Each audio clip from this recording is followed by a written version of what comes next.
当時本当にキットカットはまだ小さい商品で利益率が悪かったっていうことがあって、その広告でブランドを作っていくのはなかなか大変だなという思いと、ちょうどその時にですね、ポジショニングっていう概念を作った実は本を書いた人がいて、皆さんポジショニングってよくご存知だと思うんですけど、これはジャック・トラウトとアル・リーズっていうこの2人の学者が作ったコンセプトなんですけど、そのうちの1人のアル・リーズがブランドは広告では作れないという内容の本を実は出版してたんです。でそれを読んで割と20世紀の後半でグローバルにすごく大きくなった世界的なブランドって実は広告では作られてないという、そのスターバックスしかり、日本だったらユニクロしかり、実は有名になってからユニクロはその商品の宣伝はテレビでやってるけども、ユニクロというブランドは実はみんなニュースで実は知ってるっていう、それを15年前に僕はもうすでに読んですごく啓発されたんですね。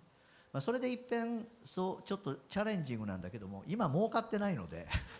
一遍この年間当時そうですね30億ぐらいは使ってましたかね、キットカットで。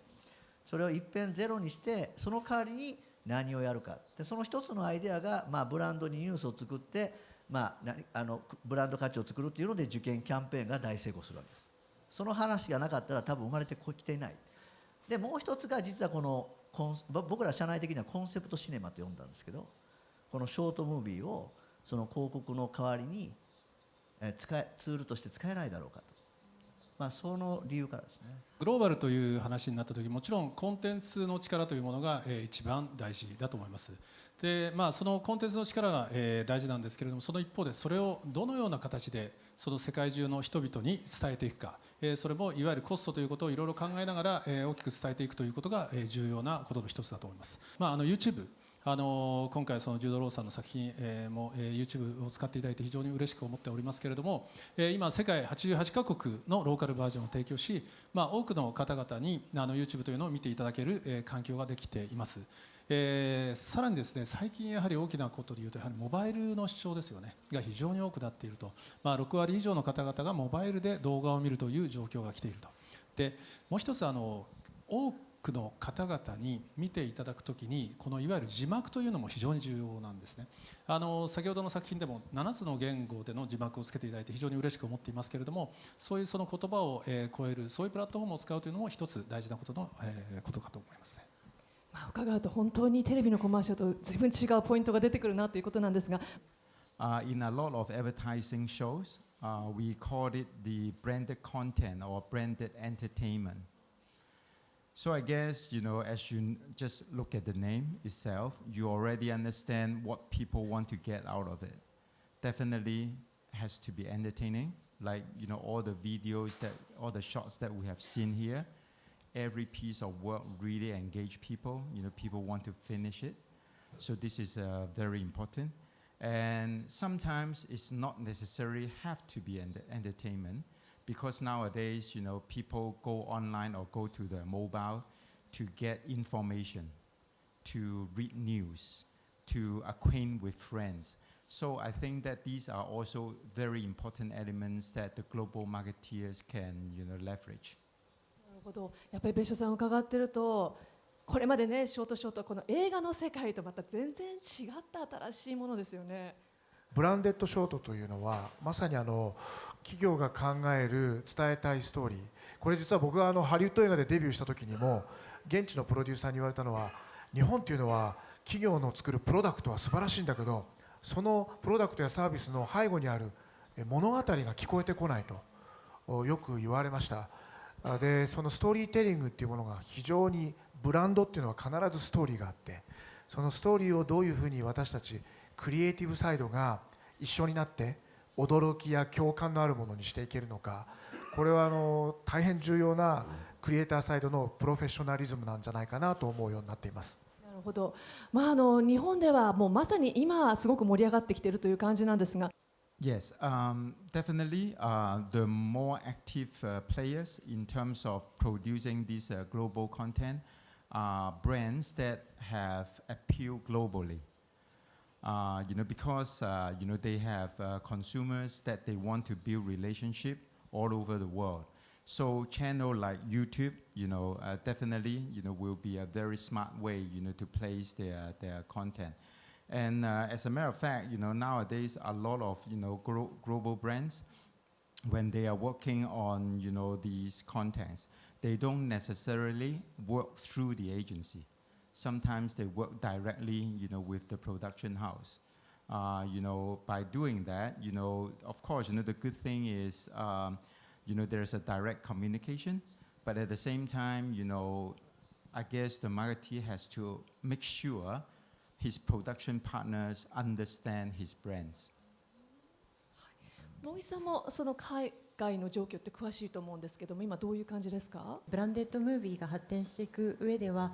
クリエイティビティ、コンテンツの、クオリティの高さと同時にブランディングやマーケティングといった要素が絡み合うことでより、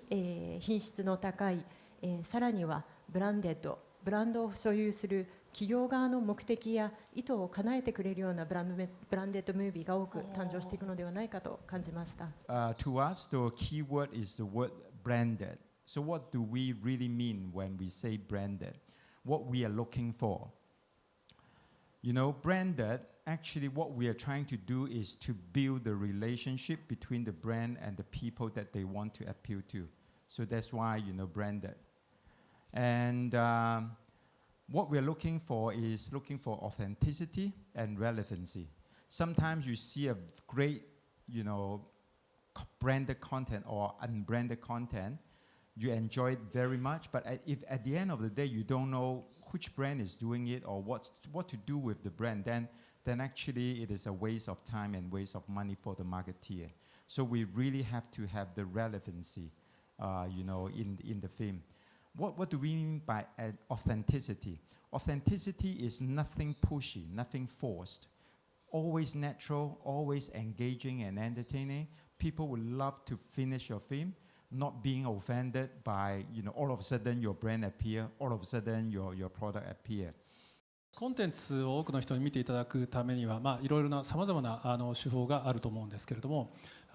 実はですね、コンテンツそのものに関することを一つと、そのコンテンツを、お客様に届けるためのストラクチャーに関することをちょっと一つずつ申し上げたいんですが、まずコンテンツそのものに関してはですね、やはりその思想であったりとかその背景であるようなことを伝えるにはやはり15秒30秒ではなく、より長いコンテンツを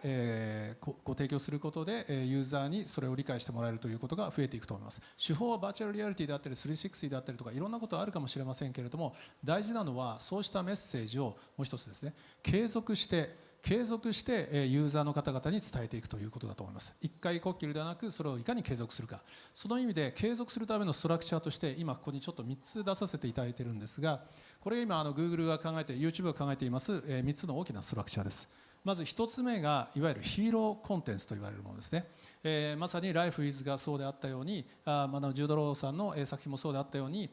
こうしたいわゆる本当に大きなですね、人々がそれをシェアしたくなるような、誰かに伝えたくなるようないわゆるトップコンテンツというものをまず作るということですね。新しい潜在のお客様を取ることができるわけです。でも2つ目ですね、もう一つはですね、そういう方々と継続的に関係性を築くための動画というものをきちんと継続的に続けることですね。これがいわゆるハブコンテンツというものです。例えばですが、ネスレさんであればネスレさんの中にはさまざまなハブコンテンツがネスレシアターチャンネルの中に存在します。例えばレッドブルさんであればエクストリームという一つのジャンルをですね YouTube 上にどんどん集め、それのファンというものを継続的にレッドブルのファンコミュニティとして作っています。でそうしたものがありながら3つ目、ヘルプですね。実際に多くのユーザーの方、視聴者の方、ブランドのファンの方々はそのブランドについて知りたいと思うわけです。その場合に検索をします。で検索、YouTube というのは世界で2番目の検索エンジンです。1番は Google なんですけれども、2番目の検索エンジンで動画で何かを解決したい、そのブランドに関することを解決したいというときに確実にそれについて答えられる、そうしたヘルプの動画、こういったものをトータルできちんと準備して用意をする、これは非常に大事なことだと思います。